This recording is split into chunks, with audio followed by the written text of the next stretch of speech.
The white oak is a native of the eastern half, or actually 2/3 of the United States. It's a very stately growing, huge oak. There are oaks. The genus Quercus covers wide. There are some that are very shrubby almost, and it covers the genus covers the northern hemisphere basically. But the white oak, Quercus alba, is an American native, and it is the dominant species in a lot of American forests. After the chestnut blight took out a lot of chestnuts, that was really in the 19th century, the chestnut was the dominant species in our forests. But since the chestnut blight took them out, the white oaks and oak beech hickory is a common denomination of the climax vegetation in our forests, and the white oak is a major part of it. It's a slow-growing tree for the most part. This one here that we're looking at today is it's on the plot plan of the original design in the early 20th century as already a well-established tree.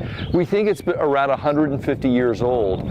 The size of it will fool you because it's sitting on really good source of water. The underground water on the hillside, there's several springs that pop out of the ground on this property, and the soil is really good here, and so that it's got plenty of water, plenty of everything it needs. So it's never had really a drought year, and it's really had all the nutrition. We've protected it as best we can, keeping cars and foot traffic away. So we think it's about 150 years old. The wood is a really dense. It's also in long, kind of very narrow fibers. And it's closed. The cellular makeup of this tree makes it excellent for furniture, firewood for the smaller pieces, and it's also a good source for. It's been used for a source for tannins in tanning leather. It is, but mostly it's just a beautiful, beautiful species of tree. They leaf out late in the year, which makes it good for some other kind of plantings underneath it.